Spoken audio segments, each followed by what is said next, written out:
I am Stephen James Peterson, and this is the Raven Rising Podcast. Today's guest is Bob Sager. There is so much to say about this guy, it isn't going to be in the intro. Get into the podcast. It's beautiful.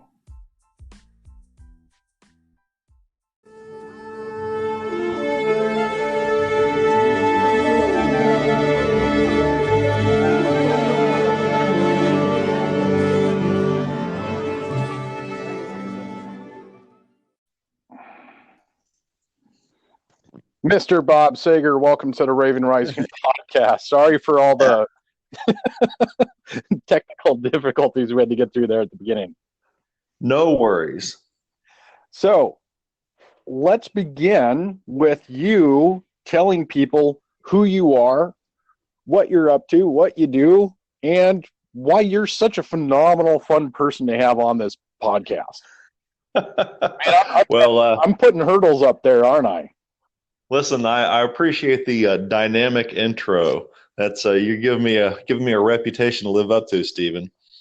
As you alluded to, my name is Bob Sager, and I am the founder of Spearpoint Solutions.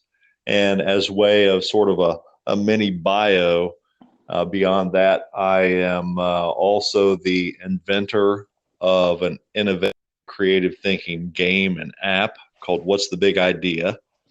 I am the author of a personal achievement book called Discovering Your Greatness, and it's subtitled A Higher Level Thinking and Action Guide. And in addition to that, I am the content curator and contributing author to a book called Living a Wealthy Life, which is subtitled Stories of Gaining an Abundance in All Five Forms of Wealth. How much more do you need, Stephen?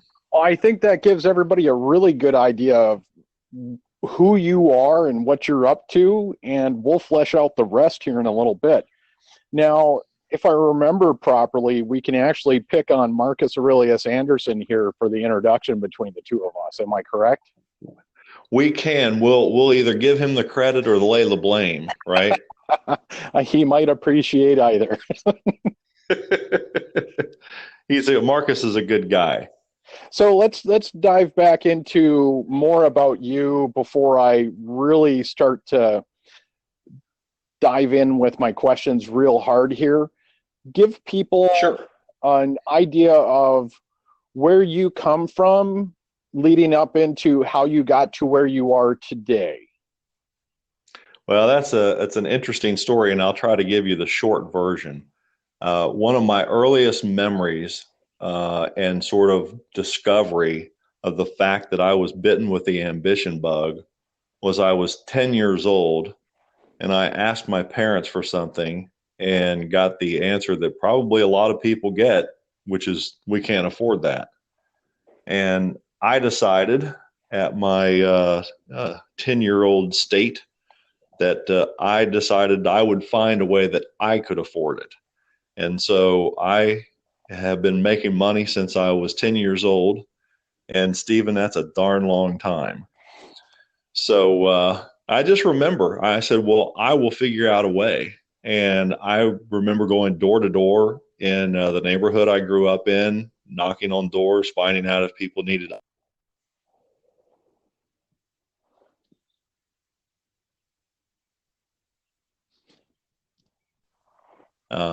glass pop pushed in glass pop bottles. They had either a 2 or 5 cent deposit on them, and that's such little money people would throw them out the window of a car back when littering was less frowned on. And I used to pick those up and turn them in for the deposit, and I just figured out a way. And one of the things that I learned, probably one of the lessons I learned at an early age, was there is nothing more powerful than a made-up mind. You know, once you determine you're going to do something, you figure out a way to get it done. And so I, I've done a number of different things in my business career. I spent 4 years in the residential real estate business. I spent 17 years doing financial planning and building a company in that industry. And that was actually a fairly seminal 17 years for me because it really ended up leading to the work that I'm doing now. Beautiful.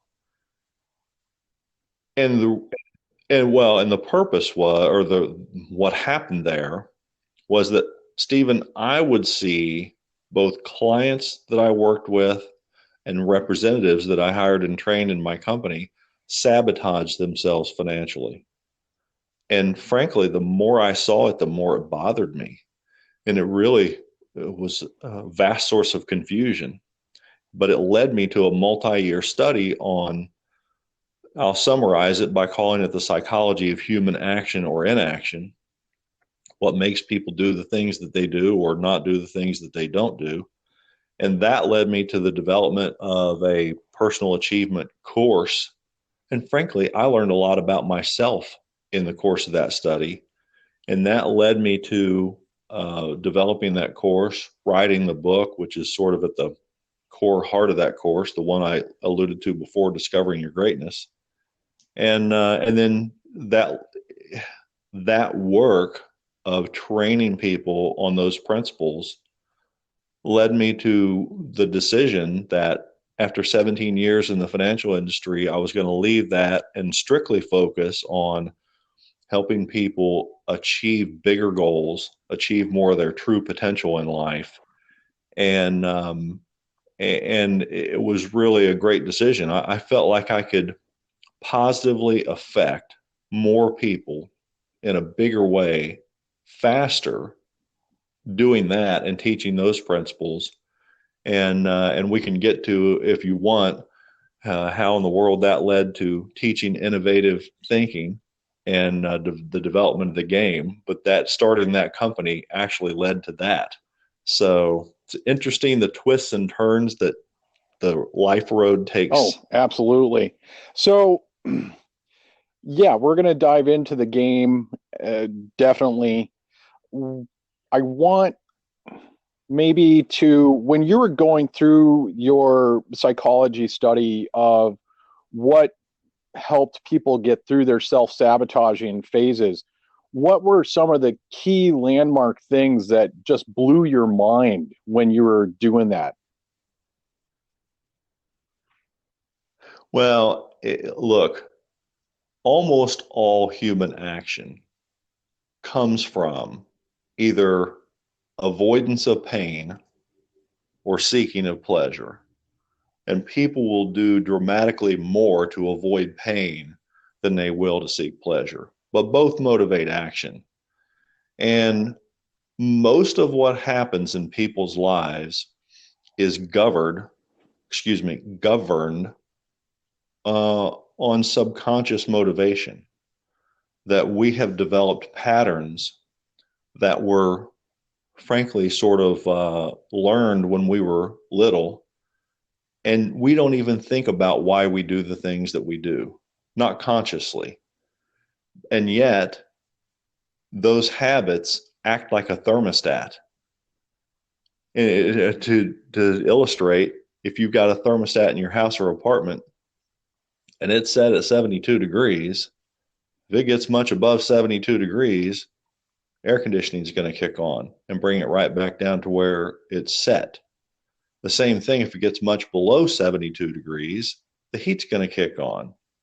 And so people have an internal view of who they are and where they belong. And if they get too far below or above that, change happens. But as long as they're right in that comfort zone, they feel like it's where they're supposed to be. And if they get too far off from that, they get very uncomfortable. Now, the one thing that I learned, Stephen, is that regardless of having that set point that was set by somebody else earlier in your life, you can change that.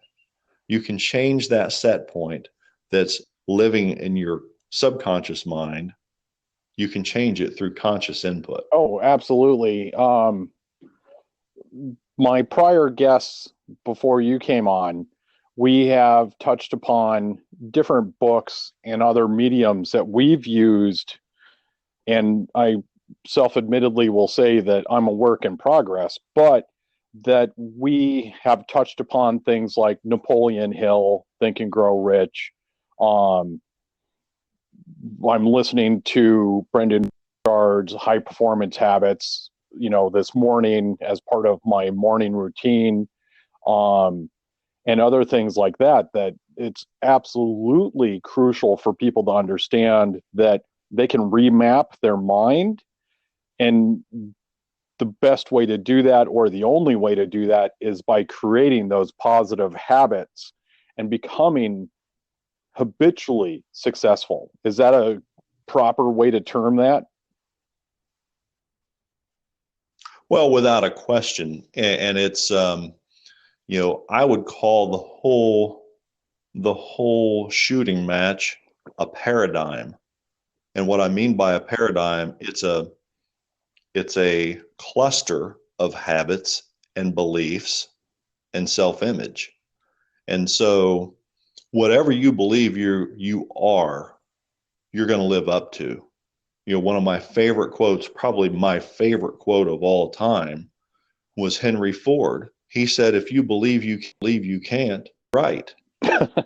So so whatever you believe to be true about you, you best that in your life. If you believe you are destined to do big things, you will figure out how. If you believe that you are destined to be average and ordinary, if something happens, an opportunity presents itself to you, it will not register with you. You'll look at it and go, oh, that sounds nice, but that's just not me. Do you mind if I throw out another title of a book? Yeah, go for it. This is, if you want to understand, really in-depth understand what motivates you on psychological motivations, which is where our self-image comes from, is a book called Psycho-Cybernetics. It's by Dr. Maxwell Maltz, and it's fascinating. And he, just as a little background on him, he was a plastic surgeon. And what he noticed and what led him to studying this whole subject was that he would notice that he would do procedures on people and they would have dramatic physical transformations. And yet, when they looked in the mirror, some of them, they'd look in the mirror and they couldn't notice any change. Now, isn't that fascinating? That is wild. I mean, like almost to the point to where the plastic surgery that he did only brought that physical change up to what their self-image was that they had before the procedure, possibly. However they saw themselves internally manifested itself in what they saw externally. So if they believed they were an ugly person and they had this cosmetic surgery, corrected whatever they deemed to be their quote unquote defect, they still saw no change, some of them. And that led him to the study as to why. And it's a fascinating, fascinating read. I did a post on LinkedIn over the weekend that kind of spoke to this, about how some people, when we look at them, they're living in a cardboard box on the edge of a street, and that's mostly self-image that has gotten themselves there, that they believe that that's what they deserve. And on top of that, that comfort zone, I don't think people really understand the ability of the human mind to make sense of insane situations and to become comfortable in living in a cardboard box, so much so that they're afraid to reach out and above to improve their situation. That's why they're stuck in that position. I mean, is that fair to say? Absolutely. It makes where they are and what they're doing makes complete sense to them. Even if it doesn't make sense to the outside world, to them, it seems like the only course of action they could possibly have taken. I think that another aspect of that too is when you see people panhandling, that they've seen a, I'm not going to label it 100% as a positive gain, but that they've seen a result and they become, ritualized and habitualized into realizing that this is a form of enrichment for themselves, but don't realize that sometimes when they're doing that, that they're missing the true manifestation of their abilities. I'm trying to explain, where they've finally learned how to talk to people. And if they were able to change their mindset, that they might actually be phenomenal salespeople because they've gotten used to the cold call. That's real cold calling there, Stephen.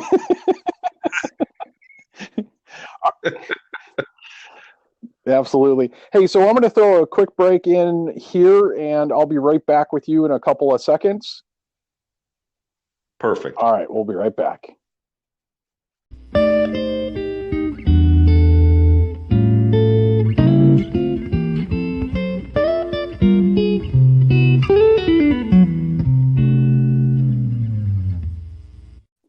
So I'm realizing that I have a delicious dilemma here with you as a guest, and I ran into this with Tommy Maloney a day or two ago. Is that you're so dynamic and you have so many different things going on. It's hard for me to drill down into one course of questioning with you. Like you're like a kid in a candy store. That is the perfect statement when I'm bouncing this around through my brain of where do I want to take Bob in this interview. But I think we've got some really good course traction here. When you're meeting new people for the first time, and this is whether they're coming into your coaching or coming into your game or coming into your books, what are the key things that you see in others that if you could have this existential mirror to hold up to them to show them something, what are the key traits that you find that even with people wanting to improve their success, and I know you've already alliterated partially to this, that you see that if they could just envision themselves on the other side of it, that they'd be able to move forward? What are those key repeating themes that you're finding with people when you're helping them and that you're working with them? Look, Stephen, the biggest thing for most people is that they dramatically underestimate themselves. And by the way, as a corollary to that, they dramatically overestimate other people. And frankly, I think social media, especially Facebook, has made that way worse because people on Facebook, they have one of two things. They either have the perfect life, which is most people, or they have the worst possible life ever. Right? Everything is wrong. So either everything is right or everything is wrong. Well, now you and I both know, and everybody knows this if they think about it, no one has a perfect life, right? There are things that go wrong for everybody. But the biggest difference that I found between people that are really successful in life, that people would look, from the outside and say, wow, that person is really successful. And I know a bunch of those people. The biggest difference in them is that they look at problems as not some impossibility, but they look at them as challenges and just obstacles to overcome. It's not that people who are successful don't have any problems. They do, but they view those problems in a different manner. And so one of the biggest things that I find up front with people in success coaching is to get them to, through some questioning, to stop underestimating themselves. And in the Discovering Your Greatness book, one of the early parts, one of the early exercises in that book it's called Give Yourself Some Credit. Because I don't care who you are, where you are in your life, you have done some things that are impressive. And so as people start thinking about those things, and one of the instructions that we have there is, this is not the time to be humble, right? Humility has its place, but when you're trying to improve your situation, you've got to stop and realize for a minute that you have done some things in life. You have accomplished some things. And once people stop underestimating themselves, at least to a small degree, then you can begin to bring them along to start developing a better self-image. And once people decide that the self-image that they had has been in error, then they can start developing a different self-image, and they can start doing what they expect of themselves with that new self-image. That is 100% pertinent. That's 100%. I've experienced that when I've been doing challenge course coaching with Boy Scouts and adjudicated youth over the years, to where it really, for some of those youths, was having an opportunity for them to go through a little bit of adversity, have them have a modicum of success, and then when they're in that moment, dropping that positive suggestion on them of, you could be an excellent teacher, or you could be, an Eagle Scout or something else. And because it's involved with scouting most of the time, that is going to be a default that I fall into. And I've just had the absolute pleasure of watching these kids, and this may almost sound sadistic to some, but I've watched them get right up to their breaking point, to where they've got tears streaming down their face. And with the proper placement of realistic, positive suggestion, that they're able to then take control of the situation themselves and move forward. And I've watched these kids, a few of them, for a few years afterwards, and it's infectious. They get that one tidbit of goodness in them, and it just keeps growing. Speak to that, if you would. Well, look, one of my favorite poems is called Come to the Edge. I don't know if you've heard it before, and this is probably not verbatim, but this is the essence of what it says. It says, I slaughter quotes, and I do horrible paraphrasing all the time, so you're more than welcome to join me. Well, look, it says, come to the edge. We are afraid. Come to the edge. We might fall. Come to the edge. And they came, and he pushed, and they flew. Beautiful. And that's the essence of, Stephen, I don't mean to interrupt, but that's the essence of what we're talking about. That people so underestimate what they're able to do. And if you can give them an experience of accomplishment in a semi-safe environment where they feel like they have a backstop, it's sort of like a parent holding on to the back of a bicycle when somebody's learning to ride a bike. Now, they're pretty sure that their parent's going to catch them if they lose their balance. But I remember teaching my kids to ride a bike, and I'm running along and I'm not doing anything. I'm just touching the back of the bicycle so they had the perception of support. And yet they were doing it all themselves. And once they've learned to ride it, that's when I tell them, I never had you at all. You were doing that all on your own. You just had to figure out you could. That immediately brought to mind when I'm in the gym, and I've got a friend of mine who's just slapped a ton of 45-pound plates onto the bar. And he's like, spot me. And you put two index fingers underneath the bar and they're starting to struggle, and you just kind of give them that look of, I'm helping you. And the truth is, you're only lifting maybe 4 ounces worth of weight on your two Right. fingers, and Right. they crank out their entire set. That's always blown my mind, that with just two fingers, that I'm not really doing anything here, but I'm giving you that support, that mental feedback to where you're willing to push beyond your limit. And that right there is something that's, for me, speaks directly to what you just addressed. Right. It really is an incredible thing that people so underestimate what they're actually capable of. And by the way, this is and this might help us diverge into another topic that I know you want to address. But I have found that simple, uh, innovative, creative thinking game that I invented called "What's the Big Idea?"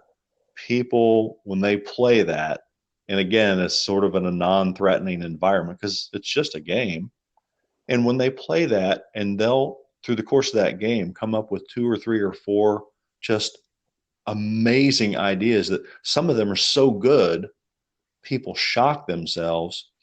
And Stephen, sometimes people have told me this just straight out, and sometimes you can just tell by their physiology that it's like, wow, I'm a little sharper than I thought I was. Maybe I'm better than I'm giving myself credit for. It's an astounding thing to see. Oh, absolutely. I love getting fresh new youths into the challenge programs that we have at the Boy Scout camp, because I get a plethora of groups from Girl Scouts, adjudicated youth, Boy Scouts, obviously, venture crews, explorers. And when they get onto the climbing tower or get onto the high ropes course, that 90% of the limitations that they experience is all right there between their two ears. It has nothing to do with their true physicality. Their body is stronger than they realize. Mm. And they just need that little oomph, whether it's through suggestion or team camaraderie and support, to be able to finally have that impact set the full amount in. Where are people, since we can do a shameless plug here, it's my show, where can people find your game so that they can jump on that and start having that actualization happen in their life? Well, they can find it a few different ways. One, they could it is available in app form for Android only at the moment, but it will be available in an updated form for iOS very shortly as well. And we're going through a revamp of the website, but it will be up again soon, spearpointonline.com, and they'll be able to order it through there. And or they could reach out, frankly, directly to me and order a copy of the physical game if they just want to do it that way. Some people actually like to have both. They like to have the app and they like to have the physical game because each one is able to be played in they're both applicable to different environments is what I'm trying to say.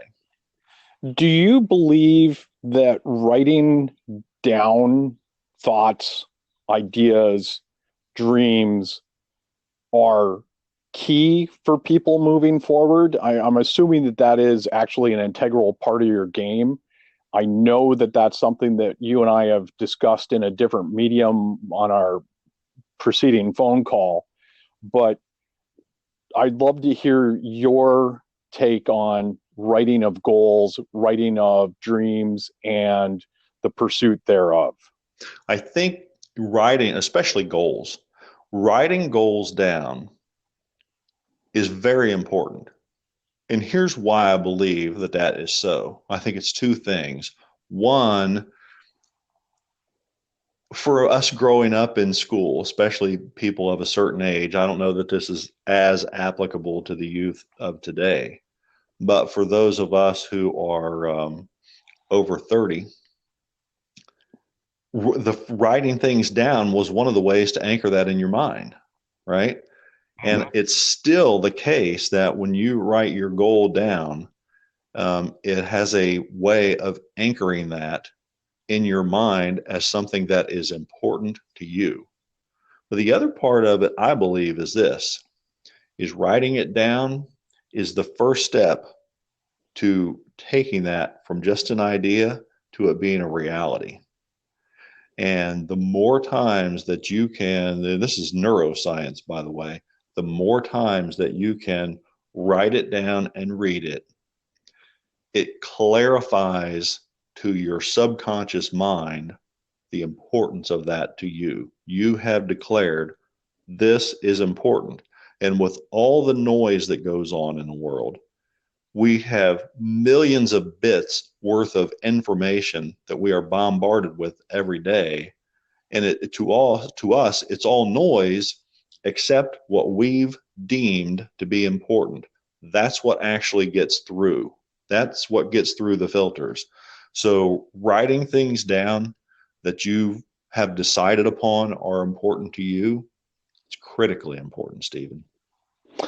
I know exactly where I want to go for my next line of questioning with you that we'll do on the next segment. So I'm going to throw a break here and then we'll be right back with that. And I think you're going to find it as a delicious question. So you're going to have fun with this due to the fact that you and I are both men of a certain age. Great. Perfect. We'll be right back.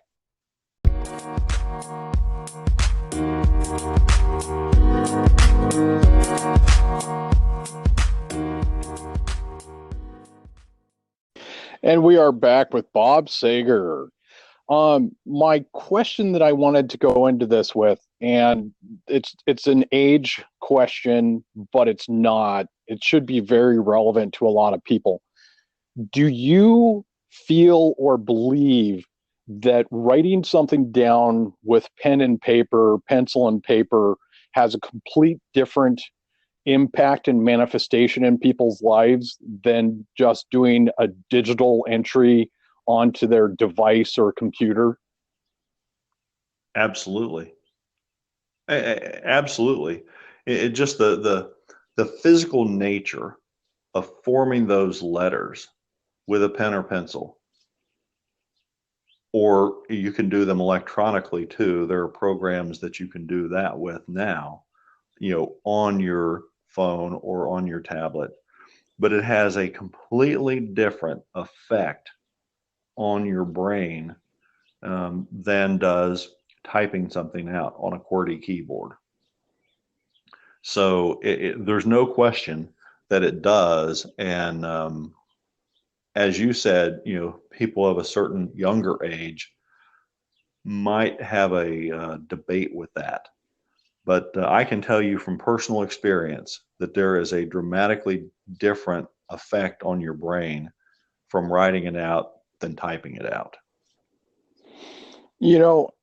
This is a complimentary thing. Is a little over a week ago, I had Kim Gadab on here, and she has developed a entrepreneur journal that she was doing her own writing and journaling and time blocking, and she acted upon creating a journal for people, and she's got a new one that's coming out here, an updated version.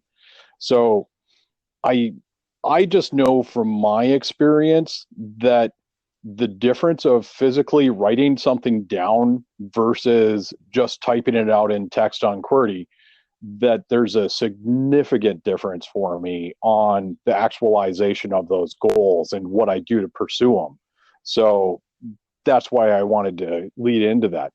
What other key things have you built into your life for result rituals or for habits that you've had to build for yourself or help build with others that you've seen as just landmarks that have made significant differences in their ability to move forward? Well, I'm going to give you a couple.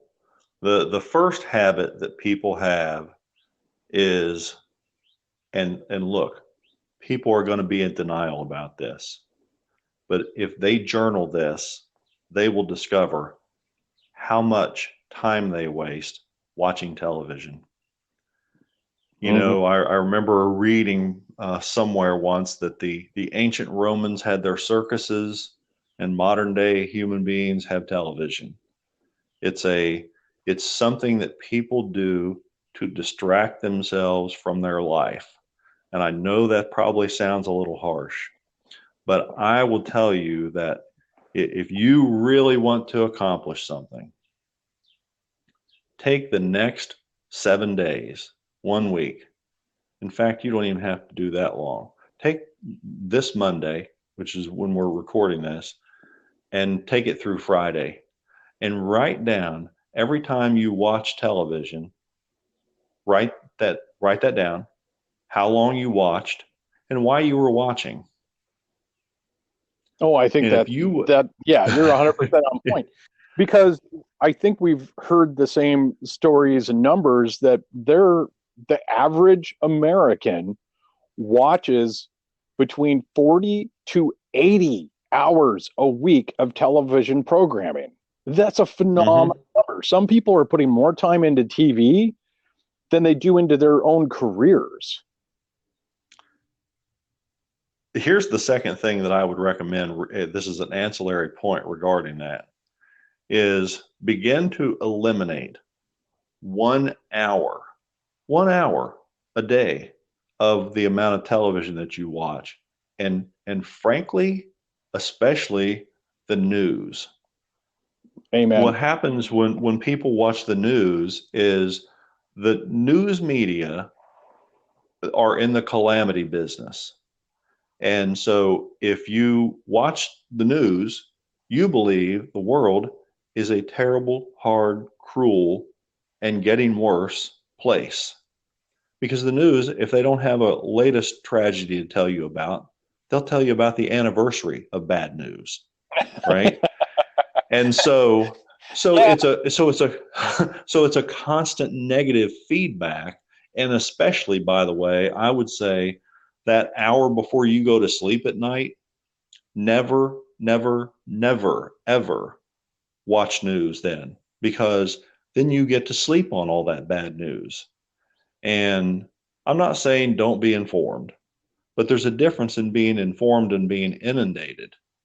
And it's worse now because you've got 24/7 cable news, and you've got news outlets, online, and it's just an incredible source of negative influence for people. That if you really desire to be successful, you need to limit those negative influences in your life. Another tip I would have for people, because I told you I had two. This is going to sound like the most trite, mundane thing, and yet I would implore people to try this. Is make at the beginning of each day or at the end of your day for the next day, write down the 5 or 6 most important things that you have to accomplish in order of priority, and do that, and have them physically written down where you can refer to them and look at them. You will find that your powers to focus are dramatically upped just by doing that simple little thing. And an ancillary point to that one, Stephen, would be every time you finish one of those tasks on your to-do list, make a check mark by it. Oh, amen. There's something psychologically about making that check mark that, boom, this task is complete. And the more you do that, the more you convince yourself that you are a can-do person. You're a person that gets things done. And the more you do, you'll find the more you can do. And the more your powers to focus, and the more focused you are. I'll give you an analogy on focus. If I'm outside and it's a sunny spring day, it's warm, comfortable, nice, right? I like it. But unless you're in North Dakota right now. Unless you're in North Dakota. Well, let's assume they do have some sunny days there in Fargo, Stephen. Um, and listen, I've been there once. I remember they do have some sunny days. But if I take a magnifying glass outside with me, now all of a sudden I can focus the sun's power and I can really start some fires. Well, the same thing is true. The analogy is direct that the greater you can increase your focus on getting things done, you'll be shocked that you'll get done in a month what most people get done in a quarter or a year. And when you Oh, do that, absolutely. yeah, and when you can do that, the results on the back end of that are they'll please you in great ways. There's sleep science that lends itself directly to what you just said too, that if you avoid the news before you go to bed, but if you're laying there and you have your journal or your tablet and you create your to-do list before you go to bed, that people find it easier to fall asleep because they've done something that resolves the thought process instead of laying there in bed mulling it over and mulling it over and mulling it over, to where they know I've got this checklist. In the morning they review it and they act upon it, that it's life changing. I mean, just that one habit right there alone can improve people's sleep cycles, and it improves the success cycle to what you speak to. Do you mind if I add one little other thought? Oh, that's why we're here. This is you were talking about habits, and I got thinking about what else do I do? And one of the things that I do is once I am clear on my mind on what the next most important goal is I get in the habit of picturing what things will be like, what my life will look like, what I will feel like once that goal is complete, and especially the what will I feel like. And let me give you this is so critically important. This is in the book Discovering Your Greatness, but I want your listeners to get this, is that everyone has accomplished something in their life where on that accomplishment, it was what I would call a perfect 10 feeling. Okay. So there were a couple of them for me. I won't go into them here, but people know exactly what I'm talking about. That feeling that makes you want to throw your fists up in the air. So, yes, I did that, right? That kind of Mm-hmm. feeling is what I'm talking about.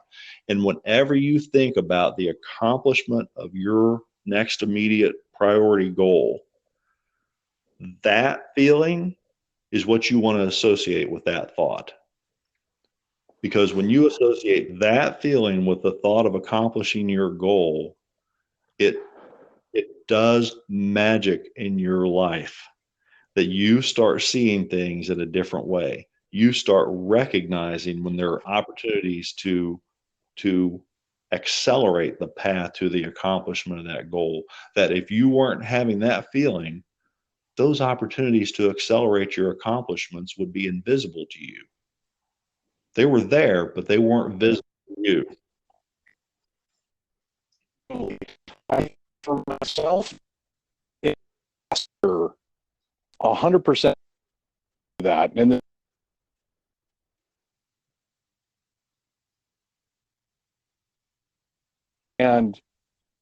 I can tell you from experience, edging up to that door and then leaning forward and experiencing free fall was such, not just a rush, but such a confidence boost, that it was amazing, to where I stepped it up a notch and I started my um, fixed line skydiving, to where I, by myself, with no one else attached to me, have to step out onto the gear of the airplane and hang on to that strut and release myself. And it's so phenomenal. And the last landing that I had, one of my good friends, Chris Kenny, was there, recorded it. I came in as smooth as butter. Now, granted, I had a coach talking to me through my ear with a radio attached to the helmet, but that absolutely was one of those top 10 double hands in the air. I survived. I did this. This worked out perfectly. Experiences that has just ramped me up onto everything else that I'm doing. Right. That's phenomenal. Well, maybe I got to throw you out of a plane with me. Maybe. And I realize that may not be the best pertinent example for all people, but that we have those experiences, whether it's the first time you closed a sale by yourself as a car salesperson, or you're doing your first deal for your website and you're designing other people's websites, that when you get those moments that they need to be celebrated. I think, though, with saying that people need to celebrate moments, that the celebration is kept short, and that you're not turning into the guy who 30 years later is still wearing the Letterman's jacket because of his football game. Right, right. Your glory days aren't behind you.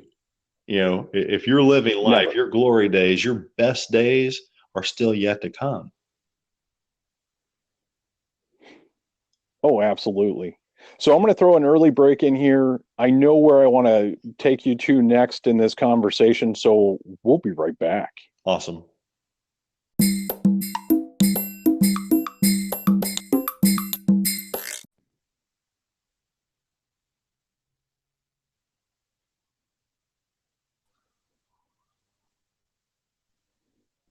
And we are back with Bob.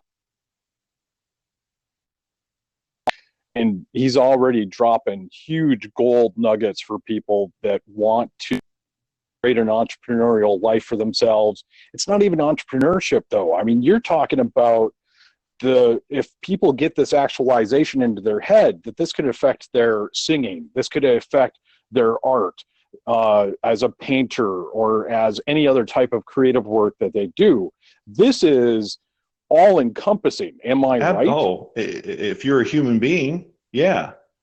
I mean, look, human beings, we don't come with an operating manual. At least most of us don't. But there are ways that we operate. One of the sections in the personal achievement book, Discovering Your Greatness, it talks about how you work, right? And so that accomplishment is true, and the things that you can do to accelerate accomplishment are true regardless of what your goals for accomplishment are. I don't care if you're an entrepreneur, I don't care if you're a salesperson, if you're an athlete, if you're an artist, whatever you want to accomplish in your life, the pathway to that is the same. So, the first most important thing that you have to do, and this is, most people are terrible at this, Stephen, is they've got to decide what it is they want. Most people go through life, they're not even sure. It's like, I don't have any idea what I want. Well, if you don't know what you want, you'll get it every time. It's even a bigger and better, delicious dilemma than that. Is that once you start executing down certain paths, you'll discover that your traction points may not be where you thought they were, but suddenly you've opened yourself up to an experience to where, for example, this podcast, I'm loving doing this. I'm loving getting to talk to you and being able to flesh out these things. It's on track with what our first conversation was like on the telephone. And that was a traction point that, for what I had written down for my goals, doesn't even correlate. It just opened itself up and lended itself to something that I could do that brought service and value to others. So people need to relax on the finished product a certain amount in their mind, and have understanding that once you begin the path of implementation and execution, you'll actually find what you're meant to do, because those traction points will become visible. Do you agree with that? I do. And I will throw one point out here about that I think that people can accomplish virtually any goal that they want to if they write it down, they're committed to it, they're willing to work, they can accomplish goals in any area of their life. Now, having said that, once you find out what your natural proclivities are, what you're sort of naturally, when you're doing it, it doesn't feel like work. You'll accomplish bigger goals faster in that area of your life. But even if you haven't found that, you can still accomplish some great things just by deciding this is what I want to accomplish.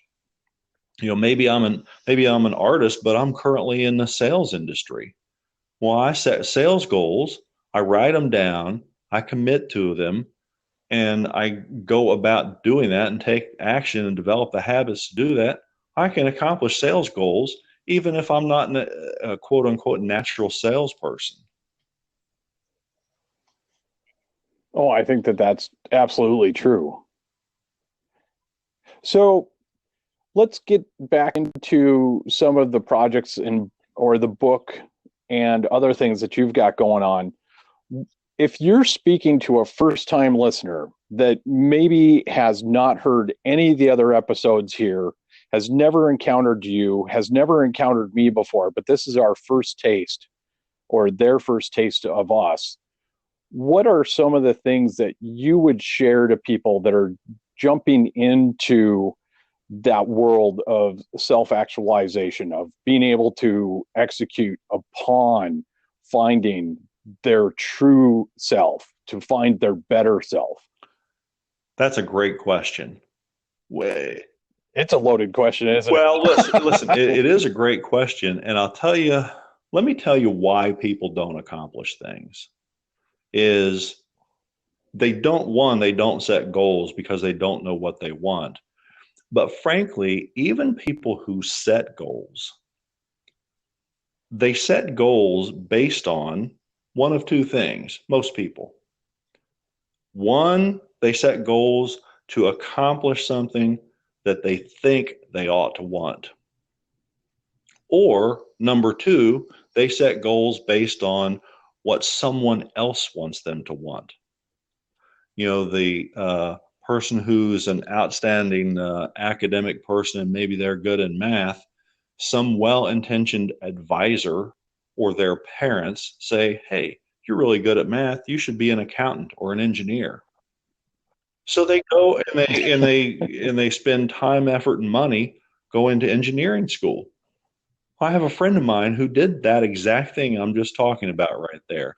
He went to Purdue University, a great engineering school, got a degree in engineering, got out working as an engineer, and hated it. Hated every second of it. Now he's a multimillionaire in the financial industry. Totally not engineering, right?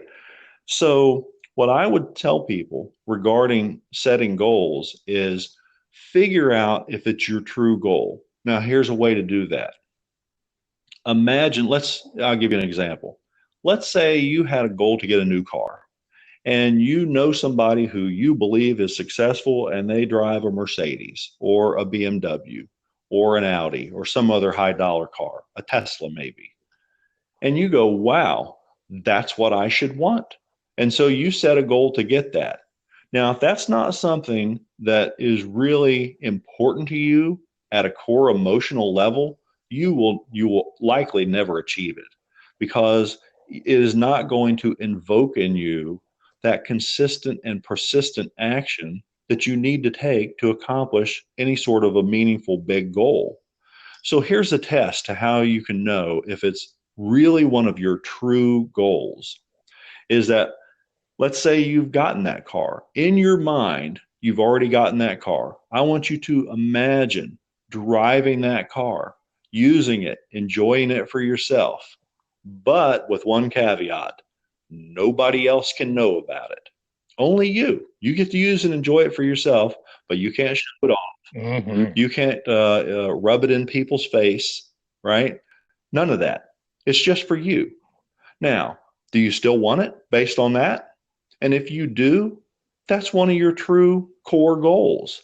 But if you don't, it's probably, even if you accomplish it, it's going to leave you unfulfilled. And 6 months after you get it and you're writing that lease payment check or that note payment check, you're going, I don't even want that car anymore. I can't believe I have to pay on this for 4 more years, right?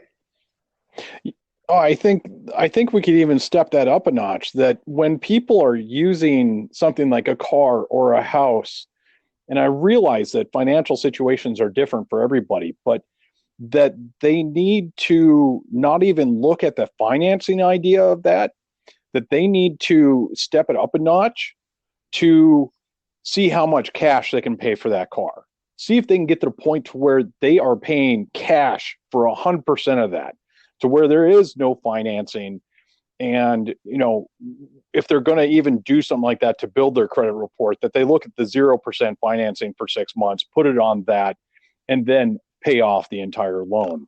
Too many people get stuck in that I want to look cool phase, and they go out and they buy the Escalade, and they don't realize that they just screwed themselves, because that $1,000+ a month payment is sucking up all of their cash flow that they could have used towards their personal growth and to build their business or to build upon their dreams. I couldn't agree more. And I'll tell you what it speaks to is doing that, and sort of, all flash and no cash is very inauthentic. And it Instagram? yeah, exactly. And it puts you, listen, and it puts you in a compromised position if you do that. Now, listen, I think if you want something like that, as you stated, Stephen, go make the cash for it, right? Go earn the cash for it, pay cash. And when somebody says, had a friend of mine went to turn in a car before, and they said he was going to trade it in for a newer car, and it was, I think, 2 years old. And they said, well, how much do you still owe on that? He's like, I don't know anything on it. And now the car salesman looked at him and goes, and that's not the American way. Well, maybe it's not the American way, but how much better would you feel if you did earn cash to pay for things? And that's the way, that's the basis with which, the standard which you set for your life. Oh, absolutely. I mean, I realize that that's not applicable to all situations, to where, if you're a Grant Cardone fan and you're looking at investing into commercial property, that, being able to buy that first 8 unit apartment building is something to where you're going to have to find financing for, unless you're incredibly crushing it elsewhere.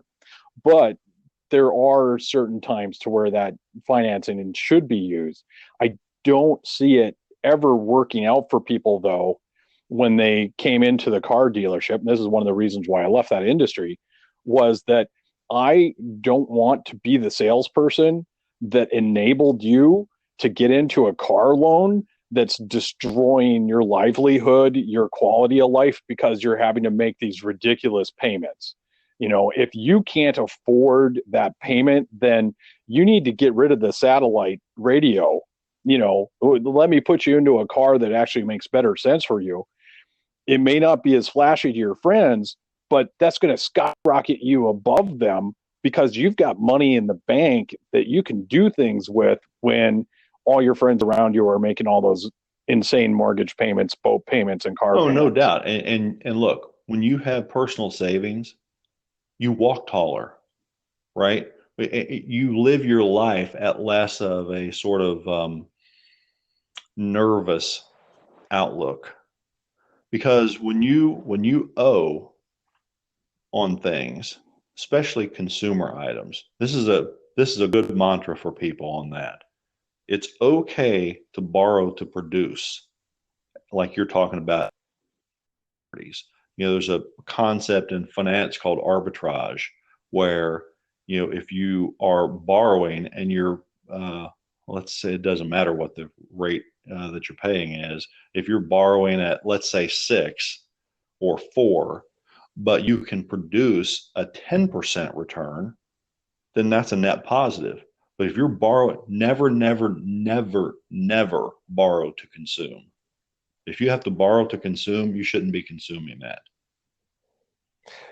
I think like every college campus in America, though, I'm not going to say every, I'll take the hyperbole out of there, but I think that most of the college campuses around the United States, though, you know, if you have a divisive political view, they'll kick you off and people won't let you be heard. But if you come in as a credit card salesman saying, hey, man, go get that motorcycle, go get that big screen TV, that that message is allowed to be pervasive on campuses and in schools and on the news. That blows my mind that that's even allowed, because you see the entrepreneurs on LinkedIn and the business owners, they make fun of that every time they see it. I've seen people post where, hey, PayPal just told me to spend the money that came into my account on this consumer good. Not.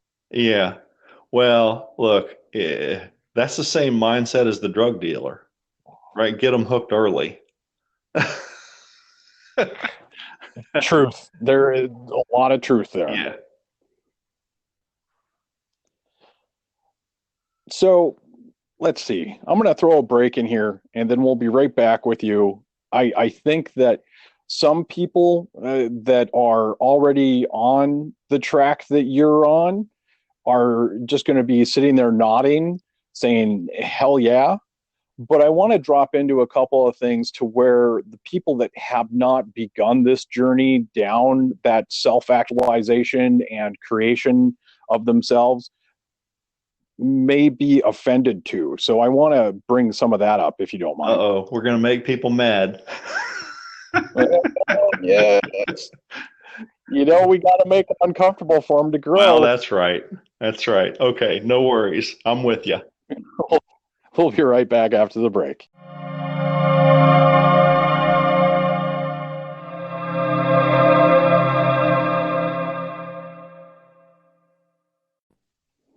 And we are back with Bob Sager on the Raven Rising podcast. So, Bob, I want to offend people, but not in the way that they may think that they're going to be offended. This is deeper than that. How often do you run across an early coaching student or somebody else that you've gotten involved with in business or anything else that you're doing when you're doing your service and you're doing your value add to people, to where you say something that you know is 100% relevant, it's truth, it moves people forward, and they're offended by it? Often. But I'm going to take this just a slightly different direction. Mm-hmm. One of the things that I practice is make few statements, ask lots of questions, because statements close the mind. Questions open the mind. And when you make statements, especially if someone feels like that statement you just made disagrees with how I see things. Human nature is when someone pushes on you, you push back. Because human beings have just an amazing capacity for defending themselves and protecting what they believe they are. And so when you make statements and you say, this is the way it is, then you're not really giving that person an opportunity to take the steps themselves. And if people, I remember hearing once that nobody loves to be sold anything, but people love to buy.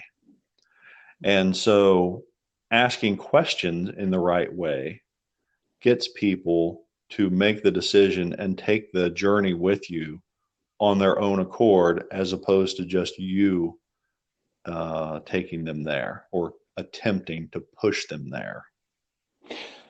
So the reason why I went down that path is that I know certain people get into the self-improvement books like yours and into certain self-improvement programs, and they run into messaging statements, as you described them, to where it runs counter to what they've experienced or that they've seen throughout their life. And I'm just hoping that when they encounter that, they're perceptive enough or enlightened enough to where they put the bookmark into that spot, maybe even reread the passage and self-examine why that hit them in that way. What was the emotional reaction and why? Because that might be someone's tripping point that they've never realized. Well, my dad always said, my mom always said, my teacher always said. So that's why I was going in that direction. Oh, look, I totally get it. And I remember hearing someone say that as far as people know, they're right. Right? So as far as, the education that they have and the experiences they have, they're right. And it takes a person who is really willing and ready to move forward and to admit that maybe they're not right, to where they stop making excuses that justify. And listen, that comes from a reformed excuse maker, right? Mm-hmm. One of the reasons I'm so good at recognizing when people are making BS excuses is because I used to be the king of BS excuses. So, you know, it's hard to BS somebody who, practice that themselves. And so that's one of the reasons that I think, um, on the people that I don't frankly don't coach a whole lot of people personally. I do a lot of workshops, based around the programs that we have. But occasionally I'll take on somebody that they convince me they're right and they're ready. But there's an old saying that when the student is ready, the teacher appears. And the first part of that, though, is the important part, is the teacher, or excuse me, the student has to be ready. And people change, Stephen, when either the incentive to change is so great or the pain of staying the same is so overwhelmingly bad. And it's So, only then that, true, and it's only 100%. then that the student becomes ready. And I remember telling my wife once, this is a long time ago now, I remember telling her, I said, you know what? I've been thinking about this, and maybe the problem is me. And we were How talking, quickly we were, she smile at you? well, listen, we were talking about, why things weren't going right. And, for quite a while, I said, well, it was this, it was this person, or it was the economy, or it was this, or any other number of things that you could make a case for them being the problem. But how do you explain then if that's the problem, right? Then that would be stopping everybody. And so how can you explain that, in the middle of, the worst economic times in our country, the Great Depression, there were people and companies that thrived. Why? Mm-hmm. How could that possibly be if it wasn't possible to do? So I remember saying that to her, and I remember that she looked at me like I had just, had a revelation that she'd had a while ago. Yeah, I maybe. like that. But listen, it spurred change. As soon as you said that, I almost wish that she was in the room so that she could stick her head over your shoulder and put her 2 cents in there too, because I think that she'd have a delicious insight. Listen, husbands need to listen to wives more. They have, and I say this as a reminder to myself. I can go back and listen to this and remind myself to listen to my wife more. Wives are, sometimes they can maybe approach things in a way that, pushes on you. So you push back, but they have some insight because they're not seeing things through your eyeballs. So a lot of times, Stephen, frankly, they recognize the greatness in you that you don't maybe yet see. Oh, 100%. I, I I think that that's one of the difficulties, or not even difficulties. I'll just put it into that all-encompassing delicious dilemma that I like to use. That for a lot of people, it's easier for them to help others because they're able to have that outer perception, but they lack having that turned back and around on themselves. And that's why, you have some of these people that are out there. They do a wonderful job of helping others, but that they don't find themselves moving forward in the right direction.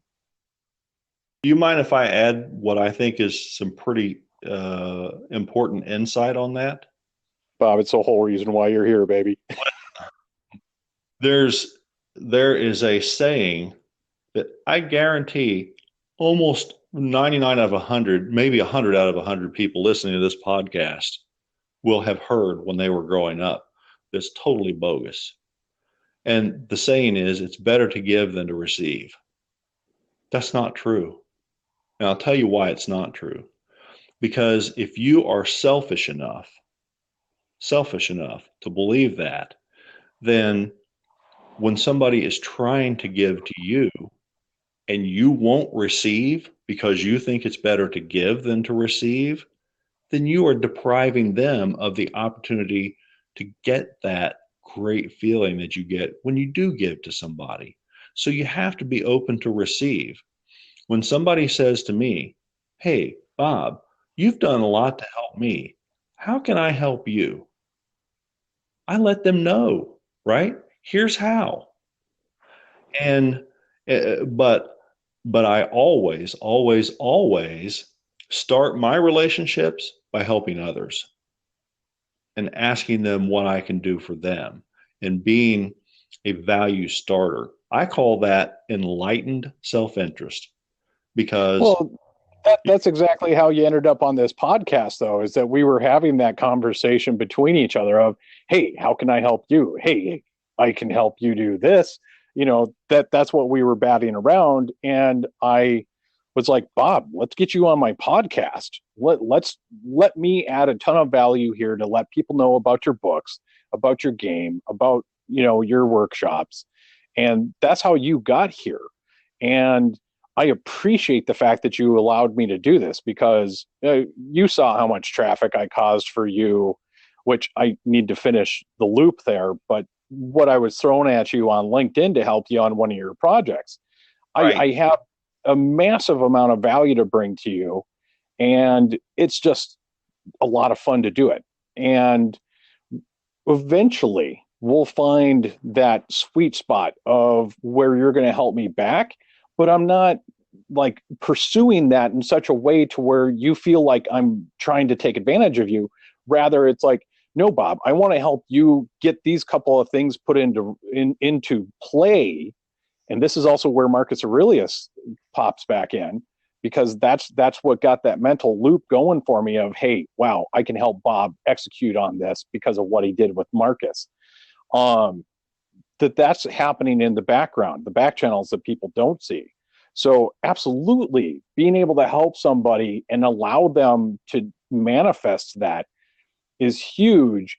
And the hard part for me is accepting some of that help back. And I don't know if that comes from perhaps a bad Buddhist passage I read when I was younger or family influence.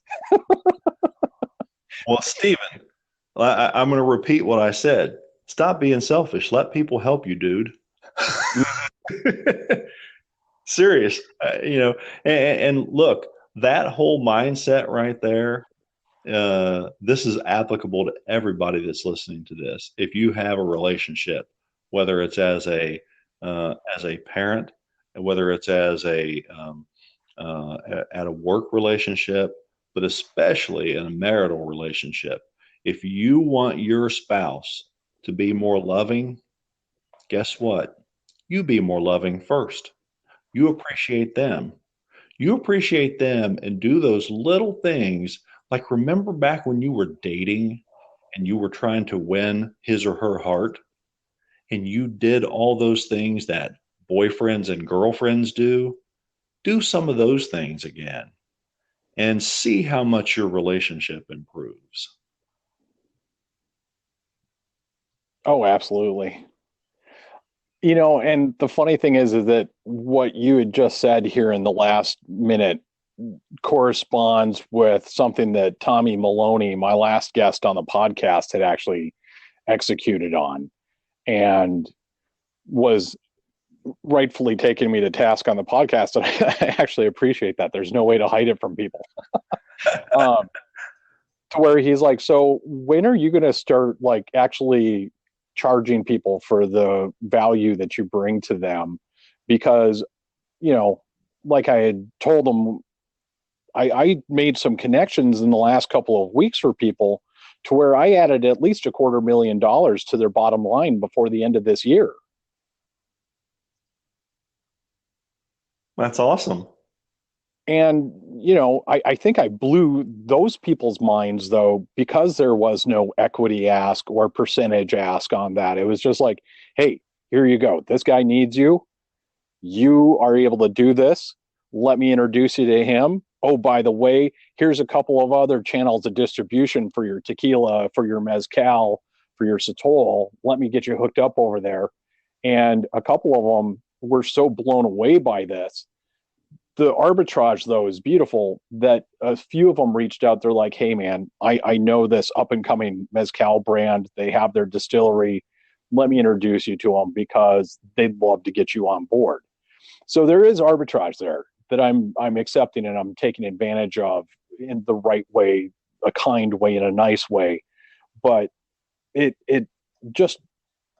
odd for me. I'm just trying to find my happy middle ground for myself. And I don't want to turn the podcast into me being the one that we tear apart today, but that is something pertinent for people that are getting into the entrepreneurial space and into the networking connection space of how to properly leverage that, but not put themselves at a disadvantage. Well, look, it's good to give and it's good to receive. And if you are giving to people without a quid pro quo mentality, then you'll be surprised at what good karma you create for yourself and what sort of synchronistic things begin to happen in your life. Just total bolts out of the blue to your good and your benefit. So let's throw a break in here, and I'm going to circle this back into a podcast about being about you on the other end of the break. Sure. Okay. All right. We'll be right back.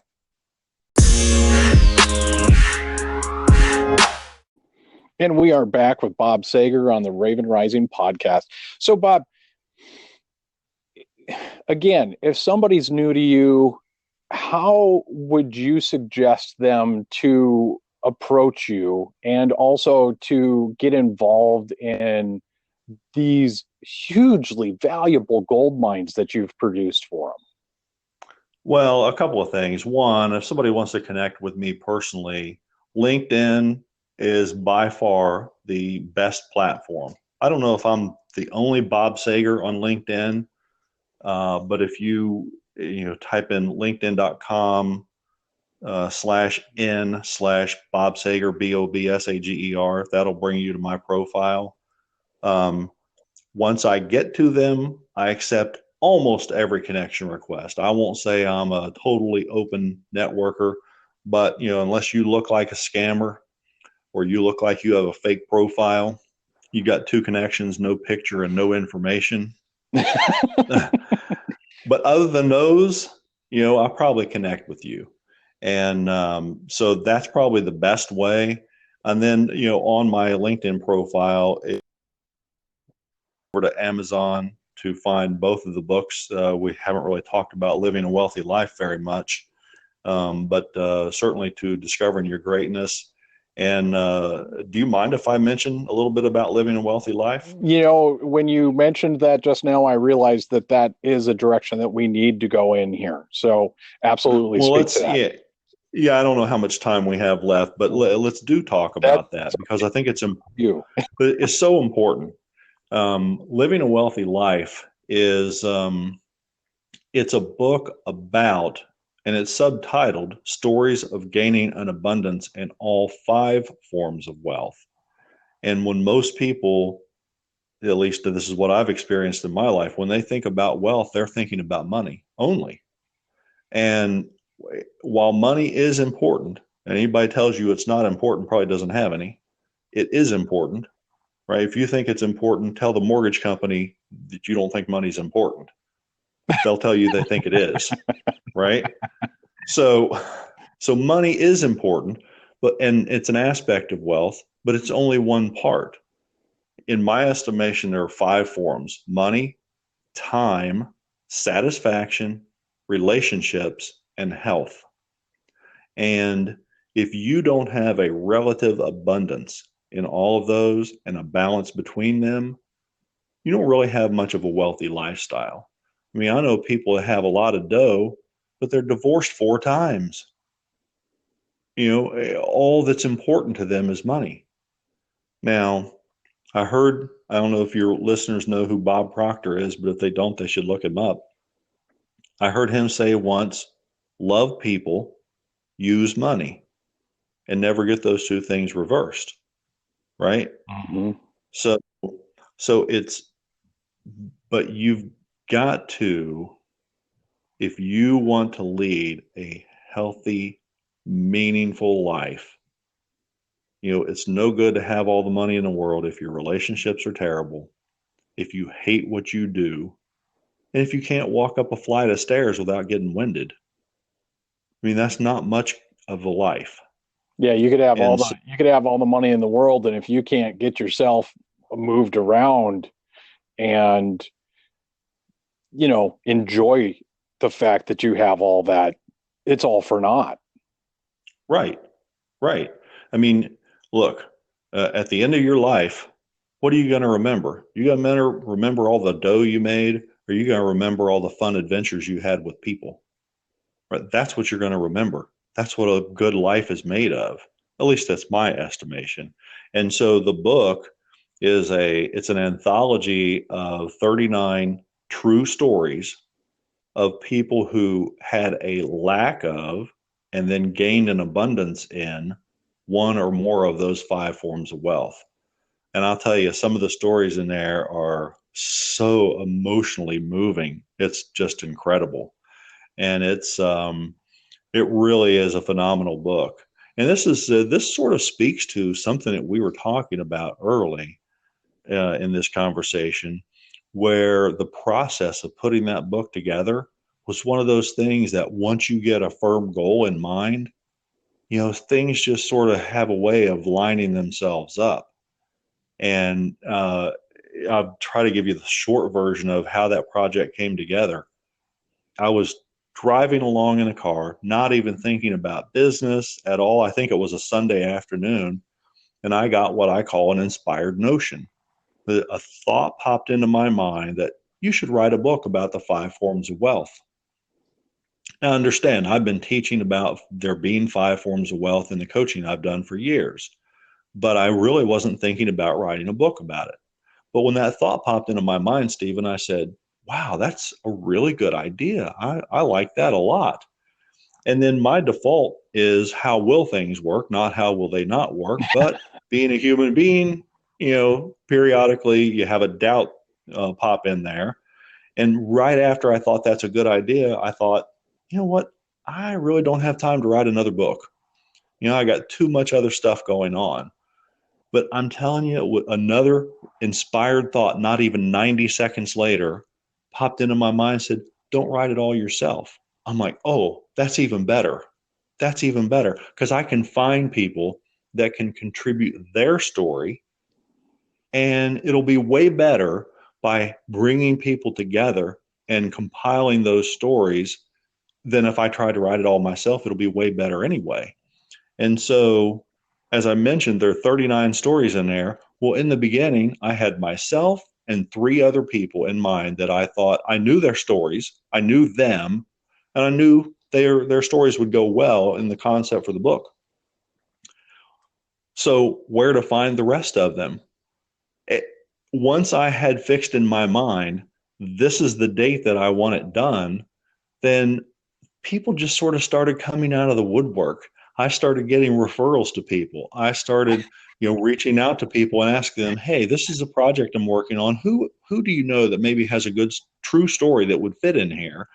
And it was just amazing. And if for anybody who has never put a book together and gone through the editorial process, it is as much work as you think it might be. It's at least twice that hard.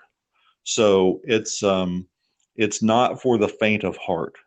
But I will say that from the time I got that idea, which is the beginning of March 2017, to finding all the authors, to getting their initial drafts in, and going through the editorial process, and that's way longer than you maybe think it would be. And frankly, I mean, the people they're all over the US, and five or six of them are from outside the US. So we're dealing with multiple time zones, multiple languages, and just an incredible, incredible process. And it took all the skills I've developed over my previous, years in business to be able to sort of herd all those cats and get them all together. But from the time I got that initial idea at the beginning of March of 2017 to going through all that process and getting the book published, we did it in 5.5 months. And I stop and think about it and I look back on it. I really wasn't thinking about it at the time. I was thinking, wow, this has taken an awful long time. But as I look back on it now, Stephen, I go, that's almost miraculous in Mm-hmm. the speed with which that happened, and the product. I'm so proud of it. And everybody that reads the stories in there, they're just incredibly moved by the emotional impact of those stories, and it's an incredible read. I highly recommend people pick it up. Oh, absolutely. I agree with that. And I know what you have up in the pipeline, and that was something that hit me like a bolt of lightning to where it's like, oh, this is what you're doing, Bob? Why, man, let me help. Yeah, right, right. Oh, listen, the next book in the series, which I know is what you're referring to, it's going to be incredible. It'll be as powerful, if not more so, than the first one. I see beautiful things coming from what you're doing, and not because at this point that I have an involvement. It's just that you have created this trajectory now, well before I came along, but you have created this trajectory. I see your legacy is actually based more in these books that you're putting together than almost anything else. And it's just because you're bringing so much forward value to so many people that when they find this book series that you're creating, that it's going to be, and this is not hyperbole, it will be life changing to so many. Oh, absolutely. I mean, our goal, frankly, at the risk of sounding a little audacious, our goal is to be on a par with, in terms of quality and quantity of books sold, with the Chicken Soup for the Soul series. And Stephen, they've only sold a 500 million books. Only, yeah. Only, yeah. I mean that's horrible. At what, even if they're getting $1 per book on that. Well, it's launched, all kinds of new ancillary projects as well. And so, but look, when something's impactful like that, it's like when you go to see a good movie. You can't keep that to yourself. You tell people about it, and you say you got to go see that. And so I think that I'm certain that first book and the subsequent books are of that quality.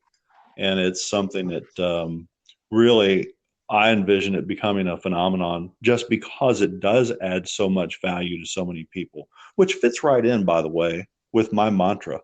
My mantra question that I ask myself, and this is the question that drives our company, is in what ways can I add more value to more people?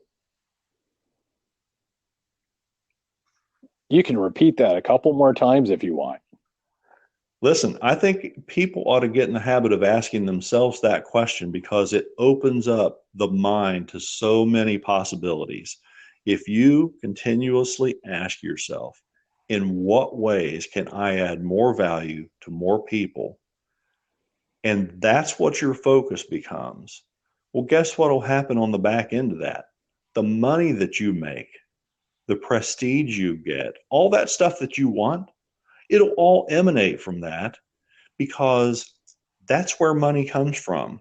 They don't just print it in Washington, D.C. and distribute it willy nilly, right? That's a myth. Money comes from other people. Well, the only way other people are going to exchange money for whatever it is that you have is they've got to perceive that what you have to offer is more valuable than the money they have and anything else they could do with it.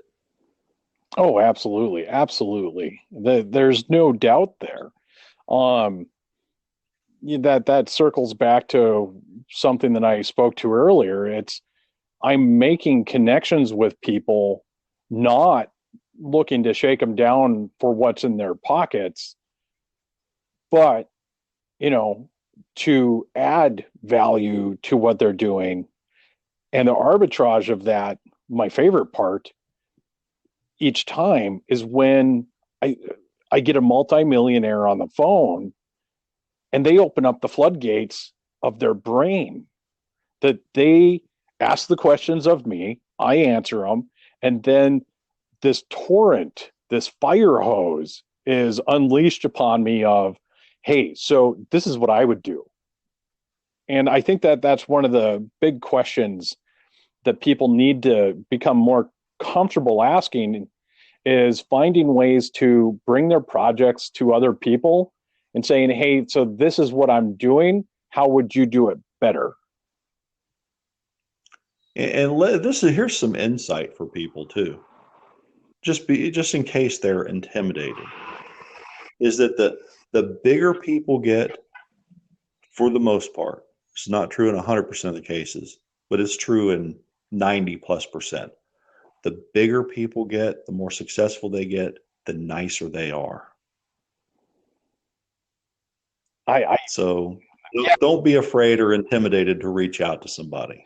I've got a friend who will remain nameless at this point, but he did get himself lodged up in the upper 50 of the Forbes list this last 2 years.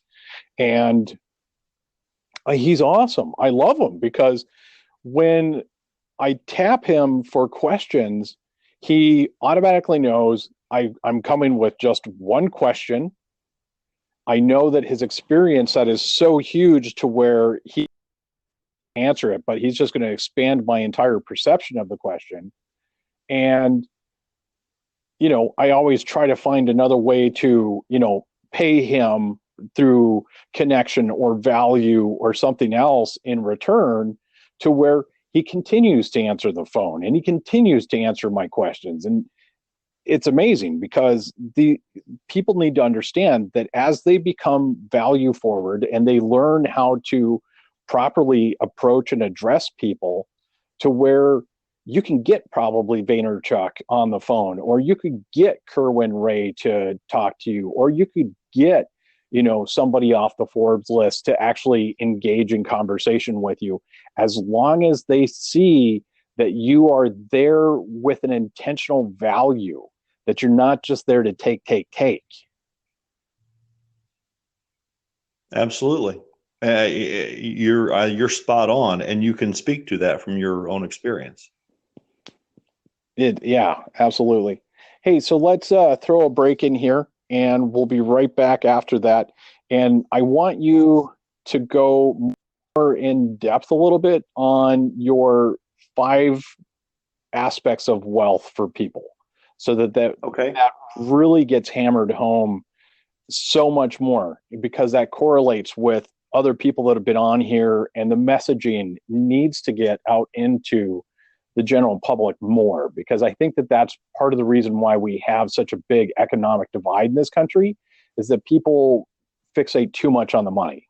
Mm. Okay. All right, we'll be right back.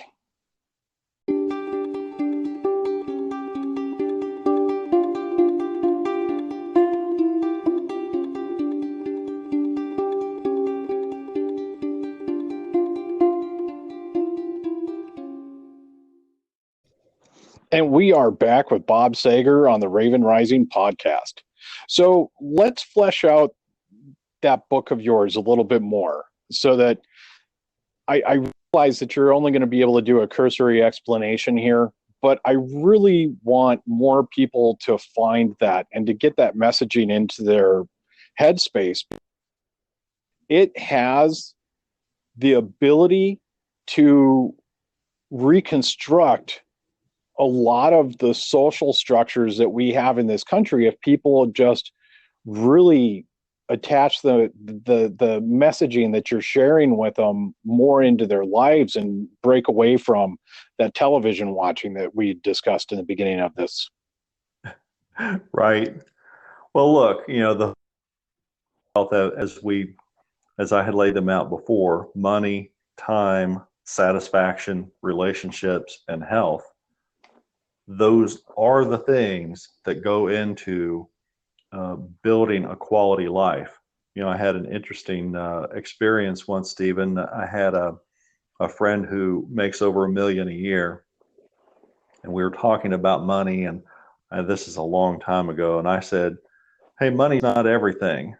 And he just looked at me kind of cross-eyed, and he said, "Let me tell you something, Bob. You've been lied to." He said, "Somebody told you money can't buy happiness, right?" I said, "Yeah." He said, "Trust me, people with money have an opportunity to be a lot happier because their lives have more options." He said, "You're right. Money's not everything, but it does give you options that when you don't have it, you don't have." And it's been my observation, Stephen, that money in and of itself is neutral. It's not good or bad. People who think money is bad or evil are never going to have any, because they don't want to be bad or evil people. And if only bad or evil people have a lot of money, then they're going to view money as bad or evil, and they're not going to want any. So, but money in and of itself is neutral, but it's an amplifier. It makes good people who are inherently good, it makes them better, because it allows them to do some things that they couldn't do if they didn't have money. It allows them to help people in ways that they couldn't if they didn't have money. And it makes bad people worse. And I've seen both scenarios, and it's beautiful on the good side, and it's very ugly on the bad side. So I want to throw a quick break in there. Where does some of that characterization come from? And I partially know the answer. It's like when you watch television programming, they lay it out like the rich guy on each episode is the evil character. They don't have a lot of programs out the dad Annie where he's using his money to create better things for people. That his opening a business and making more money is creating jobs. He's not doing it to create the job. He's doing it to create value in product or service. But those jobs are ancillary to that, and that he's creating more wealth, more money for others. It drives me nuts that that whole money idea is some type of pariah in our society. Well, look, if let's say someone opens a business and their goal is only to make a lot of money. That's all they want to do, right? Well, you might say that person's greedy, but are they really? Because how are they going to make a lot of money? The only way they're going to make a lot of money, because people aren't forced to spend money, right? The only way they're going to make a lot of money is if they bring a lot of value to other people. So they could be the worst low-life scum in the world, but if they're providing something for you that you're willing to change money for, then they are enriching your life, right? At least in your estimation. And so even if they didn't want to, they're adding value to other people. Otherwise, they will be some of the poorest people in the world. And what real greed is, this is, I think, important to address. What real greed is wanting something for nothing, something you haven't earned. And the way you can know that you've earned it and that you've really added value to other people is if the only type of business that you'll participate in is fully informed, voluntary business transactions. Now, if you do that, you can make $1 million a day and you're not a bit greedy. So it's important to understand that. And I think for people out there who think rich people are greedy, ask yourself, how did they get to be rich? Now, did they take money from people? Did they inherit it? Well, if they inherited it, they might just be no good, greedy people. But guess what? They won't keep that money for very long. People that make you alluded to the Forbes 400 list, people who make the Forbes 400 list as they inherited the money, very few of them stay on there for very long because they never learned what it took, what kind of value you had to add to others in order to get there. So what's the statement? Short sleeves to suit back to short sleeves in 2 generations? Oh, I think that's extremely accurate. And I think it's one of the things I've tried to impart to my children is no matter how much money I make, no matter how much money I earn, you need to learn it. You learn how to do that yourself. Otherwise, you're not justified in having it. And you're not going to be, if you don't learn that, you're not going to be a very good steward of money either. So that's, if you sort of delve into the philosophy of that. So, listen, some of the greediest people I've ever met are poor people. And this is not disparaging of poor people, right? Because we've all been poor at one time. But if you think that someone else just ought to give you money just because they have it, but you haven't done anything to earn it, then you're greedy. And the problem with demanding money from other people is that's not a very good economic model because it doesn't work very well. It wasn't that long ago where I was trying to do something with my personal business to where Peter Voogd himself chastised me. And I don't know if he was doing it pointedly at me or if it was to a group of us, but he absolutely said, you get out what you put in. You get out what you put in. So if you're not putting in, you're not going to get anything out. Amen. Nor should you. Because that's a good system, Stephen. And I'll tell you why. Because it forces you to add value to others first. Right? I heard an economist say it this way once. You go into a grocery store and you're buying a steak and a 6-pack of beer. And so you go up to the checkout counter, and in effect, the grocer says to you, you're asking me to serve you, right? You're asking me to provide value to you. You say yes. And he asks you, did you provide value to somebody else already? And you say yes. Mm-hmm. You say yes, and he says, prove it. And the way you prove it is you pull money out and you pay them. Because the only way you got that value. voucher. The only way you got that money, he called dollars, and you could take any other currency around the world, pesos or euros or pound sterling or whatever. Certificates of performance, right? They're evidence that you have served someone else. And you have to do that before you can ask someone to serve you. So by looking at it that way, as long as you will keep that question in mind that I had thrown out there before, in what ways can I add more value to other people? And you work on yourself and realize that you're way more capable probably than you're giving yourself credit for currently, then all of a sudden you'll start realizing other ways that you haven't even seen yet to add value to other people. So it all goes together.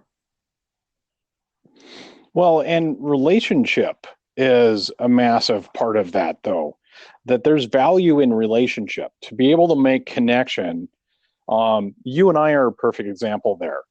I provided a value to Marcus. You recognized that. You connected with me. We felt each other out. And here I'm providing value to you. That's part of that relationship cycle also, to those performance vouchers, that I'm doing this not for the cash arbitrage of this, but because I see so much wealth and knowledge and insight in you that I've almost fell over myself being like, Bob, get on my podcast, please.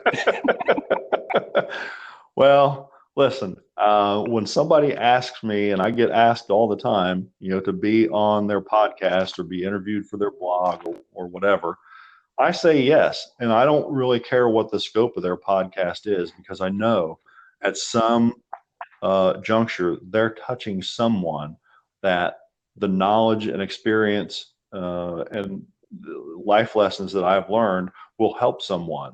They'll help at least one person who's listening. And that is worth it for me. Oh, absolutely.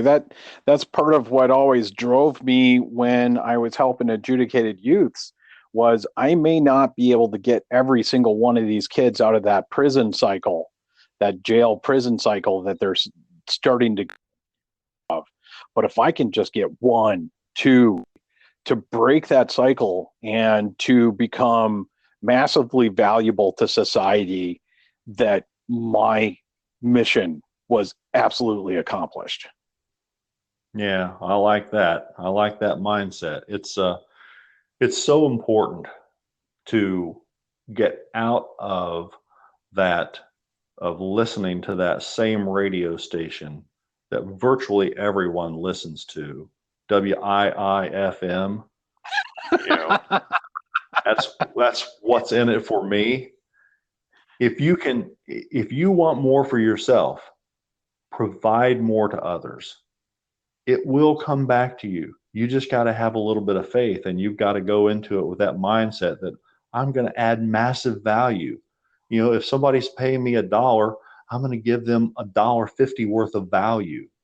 So it's so important to have that mindset. And by the way, for your listeners, if they want to make a lot of money, take note of those 5 forms of wealth: money, time, satisfaction, relationships, and health. If you can find a way, and you can, if you look for it, if you can find a way to provide an increase in one of those things for somebody, you can increase their money, their time, their satisfaction, help them have better relationships or health, you'll make a lot of money because you've added value to them in one or more of those ways. Oh, that's the absolute truth. And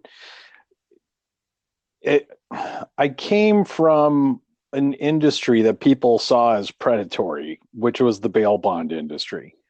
And they never saw the true back end of the work that we did. But it was just odd to me that people saw us as like vultures.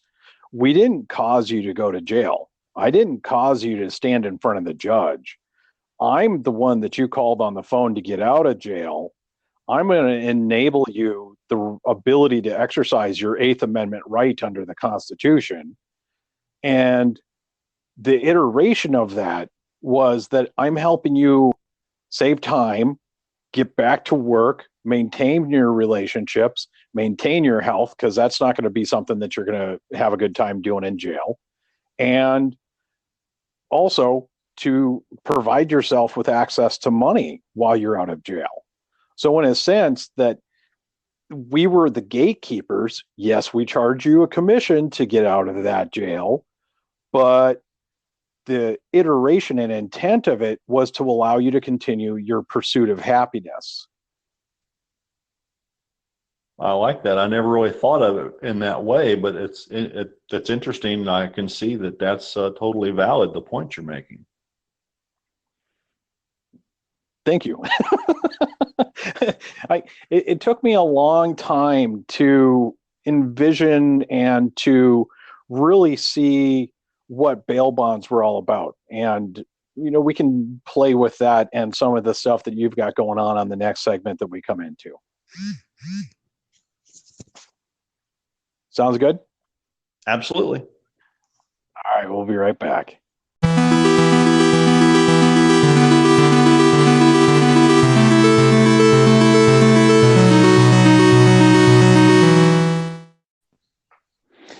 We are back with Bob Sager on the Raven Rising podcast. I am so appreciative of your time here today, by the way, Bob. Well, listen, this has been a lot of fun being on with you. So I want to go back to that theme that I touched on. And for anyone that's listening to this isn't me beating my own drum, because there are so many bail bondsmen that I've encountered over the years out there that perfectly are the example of this. Jim Moe in Fargo, North Dakota is a great example of this. And Jason Armstrong down in the Denver area is another great example of this. I say those guys off the top of my head because I've got working relationships with them, but there are so many more that are out there. One of the things that people don't realize, when because it would have at different times would have been Jim, Jason, and myself, or even when the late Bob Young was still with us, that there were times when we were talking to people and figuring out whether or not we should let them out of jail, that we'd ask them what they've done for work. Are you employed right now? You're not. What's your background? Cool. I'm going to let you out, but part of the condition that you need to go speak to my friend who's the foreman over here, and you need to tell him what your experience is and tell him that I sent you. And they didn't realize that that was going to turn into a new career for some of these people, to where they walked in there and that foreman put them to work. They're like, okay, fill out the paperwork. Let's get to work. Let's get you on the factory floor. And that was just so much fun to do with people. So we could actually have a barometer to how people were going to perform on bail by seeing, even if you're unemployed when I let you out, if you take this opportunity and you seize upon it and you do the job that's required of you here, it may not be what you wanted for your end all career, but as long as you're conscious enough to do this, that I see the long run for you being better. Because we had people that we let out of jail and they immediately went on the run, and I'd have to go hunt them down and be another notch on my belt of the over 1,000 people I threw back into jail and prison. But those weren't the people that I always wanted to focus on. It was the ones to where we let them out of the jail and we had a job for them in less than 48 hours. That was one of my favorite parts of that industry. And I wish people understood that bail bondsmen do that so often that they completely have been mischaracterized with a disingenuous view of bail bondsmen because of mass media and movies. Well, look, I think that speaks to, one of the aspects of wealth that we were just talking about, satisfaction. That has to be extremely satisfying when you see that. Oh, 100%. I mean, it would make my month to be able to watch someone come out of jail. The reason why they were in there was because of some type of thievery that they're trying to, it could have, and I'm sure there's a few of these examples here to where the person I was letting out of jail was arrested because they were shoplifting from a grocery store. And Mm. we got them dialed in to the food pantry and helped them find a job to where they were standing on their own 2 feet again. And they didn't realize that it took that slap of the court to put them into the jail and for us to let them out. You know, and sometimes I'm not saying that we were the nicest people in the world. Hell, we were bail bondsmen. We deal with all kinds of people. But where we Right. grabbed them by the collar and said, "Do you see what I'm showing you? Now you have a choice. Either act upon this or continue the life that you have." You can do this the easy way or the hard way. Well, uh, the hard way would be sometimes me coming right through their front door at 5 a.m. with a shotgun pointed at them, and they didn't like that at all. And I did. I I didn't would like that. I would call that the hard way for sure. Mm-hmm. So let's let's do a couple of things here because I we've got a lot of segments here. Where you've already said LinkedIn is probably the best place for people to find you. You're out on Amazon. Would you mind going through the different social media channels that you're on and your website and everything so that anyone Sure. listening can just dial in and find you immediately? Yeah, absolutely. I mean, they can, like I said, LinkedIn is by far the best. That's the best place to reach out to me. But you can find groups for on Facebook for the What's the Big Idea app, for the Living a Wealthy Life book. You can also find Living a Wealthy Life and Discovering Your Greatness on Amazon.com. That's available in Kindle book, for Kindle Reader or app, and also available for paperback. And that's available in paperback in most countries around the world, not all, but the Kindle version is available in all countries around the world. And then is in terms of websites, spearpointonline.com is our website. As I alluded to earlier in the conversation, we are going through a revamp and a relaunch. So if you like seeing things that say coming soon, um, for the next little bit, that's what you're going to see. But we could keep revisiting. It's going to be worth the wait to see that relaunched. And people can find the What's the Big Idea app on Android in the Google Play Store, and then very soon, it depends on when they're listening to this, either soon or you can go find it now if you're listening to it a little while from now for iOS on the Apple App Store. So it just depends on how Johnny on the spot they are. They might not be able to get the Apple, but most people by the time they hear this will be able to get this on the iOS store. Will and I can tell you that the web development company that I work with on that has told me that Apple is a big pain to develop apps for. So, but you know what? They have 15% of the 15% of the phone market and 17% of the tablet market. So it's not like you can ignore them. No, not at all. So we've touched on a lot of different things here today. Um, and with that, is there anything that we've not gone into that you want to address? Is there anything that maybe has come to light during this conversation to where that you'd like to dive in on it a little bit more? Or are you Some feeling really solid at the moment? Well, no, I mean, listen, I feel good about what we've talked about. I think we've provided so many nuggets of wisdom and information that they can take and move forward with if they're ready to. But one of the things that I think I'd like to talk about for just a couple of minutes is how to be more creative. And would you mind if we talked about that for a couple of minutes? Please, please. Most people, myself included, I've experienced at least, do not view themselves as being creative people. And I think there are probably a lot of different reasons for that. I know for me personally, I take it back to when I was in grade. So I'm 12 years old. I'm in seventh grade art class, and they are trying to teach us to do calligraphy, which I think is beautiful, magical printing.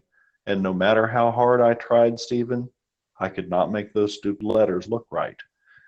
And I remember getting so frustrated with it. And I remember thinking, this is over 40 years ago. And I remember thinking, I am not an artist. And frankly, I'm really not in the sense of, visual art. But in my mind, I equated that to I'm not creative. And so, but there are all kinds of different creativity. Artistic creativity is one form, but that's only a little narrow part of what you can be creative with.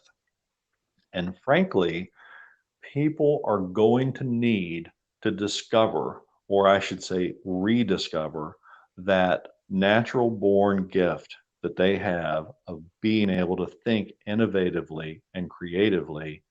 That is going to be one of the key skill sets that you are going to have going forward in the 21st century as automation comes on board in an even bigger way. Anything that can be automated is going to be automated.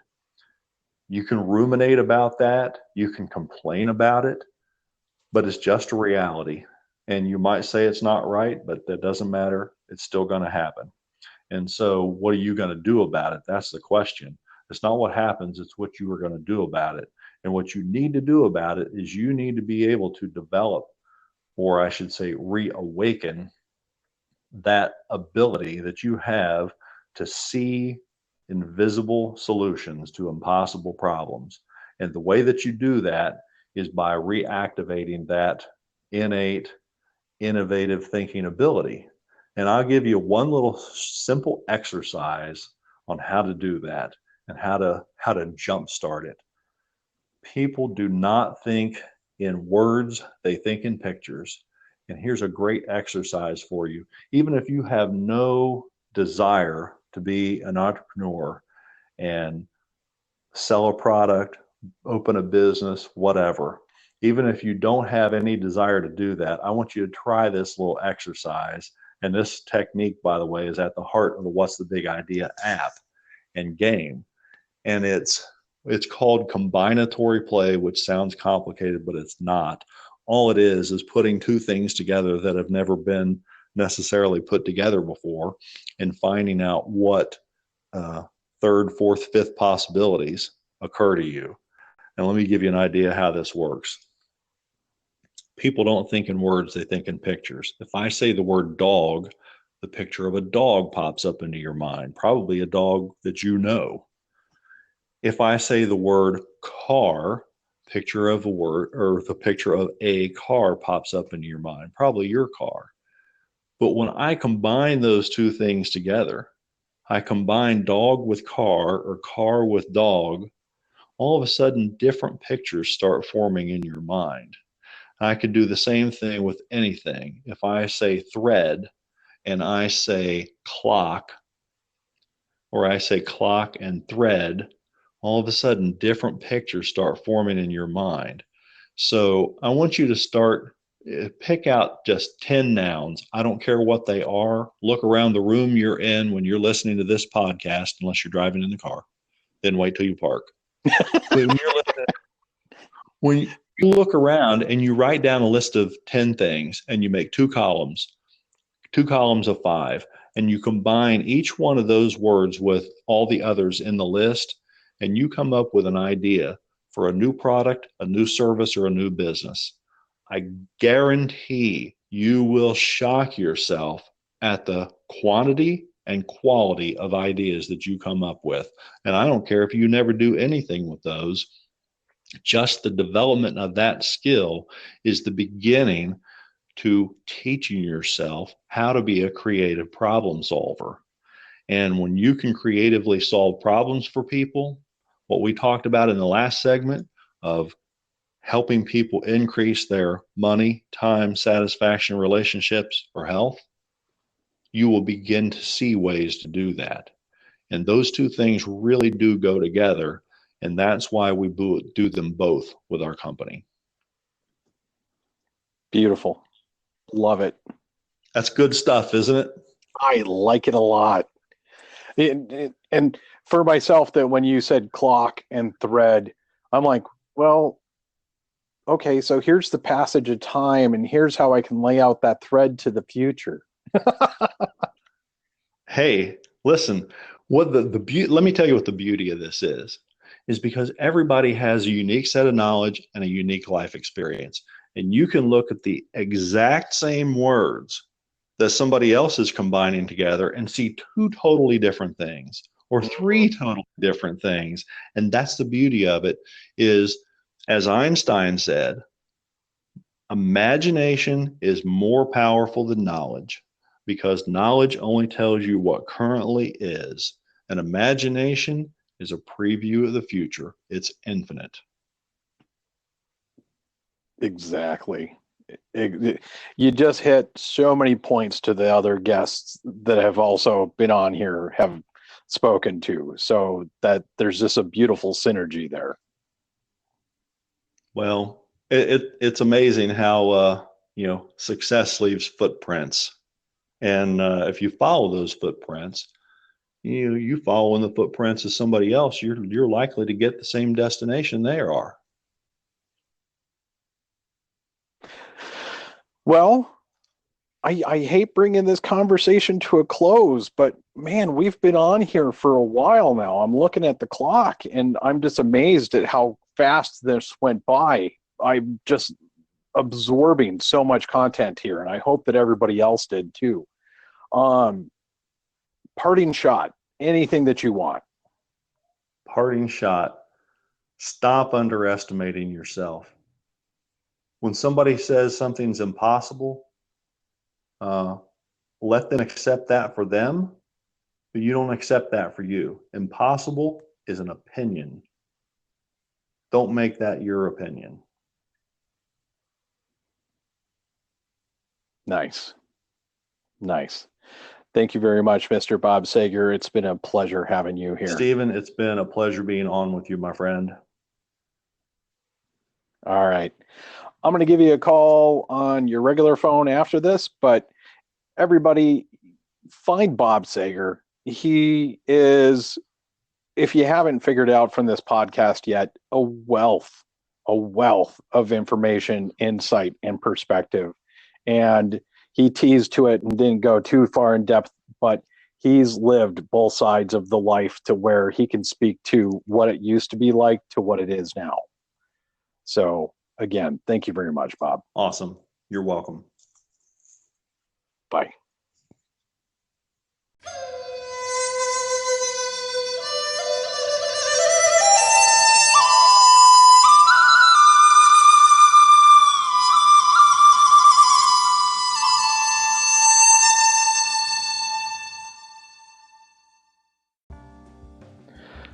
Thank you, everybody, for listening to today's Raven Rising podcast. And again, thank you to Bob Sager for spending his time with us.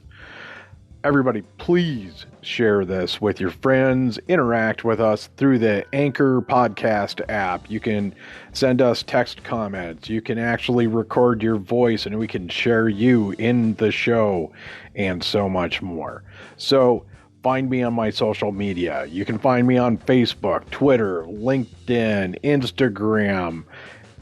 And if you find my Tumblr feed, what are you doing over there?